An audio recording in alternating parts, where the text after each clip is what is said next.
Good morning. It's Wednesday, October 1st, 2014. I'm Steve Miller, and this is the Asia Brief. Occupy Central and Hong Kong continues as the island celebrates China's National Day. While most of the world stays captivated as events unfold, many in China might not know what's transpiring. A gag order has been placed on Chinese media outlets demonstrating Beijing's concern.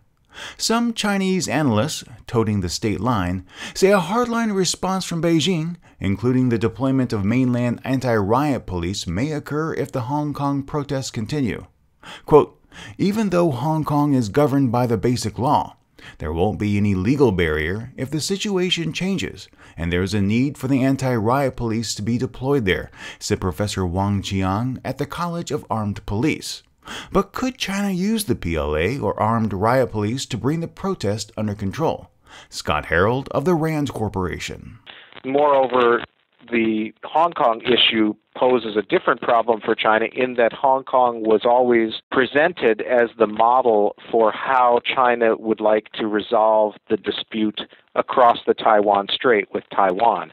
The notion being that within China's framework, both of these sides of the Taiwan Strait are part of one country, but that one country might be permitted to have two very different systems, i.e. a liberal democratic capitalist system in Hong Kong and one day applying the same model in Taiwan, whereas the one-party Communist Party dictatorship with state control of the commanding heights of the economy would prevail in China. That is not a model that is very appealing right now in Taiwan. It would be even less so if China were to suddenly decide to use a bloodbath to cow the Hong Kong people into submission. If that would even work, which I think is a very open question. Taiwan President Ma Ying-jeou said in an interview that the Taiwanese people are paying close attention to the events in Hong Kong and hopes Hong Kong and China can come to a mutually acceptable solution on democracy. Xi Jinping hasn't commented on the protests as of yet. Protesters show no signs of backing down and will announce plans for its next stage of civil disobedience today if Hong Kong Chief Executive Leung Chun-ying does not meet their demands for democratic reform. These include true universal suffrage and Leung's resignation no later than today.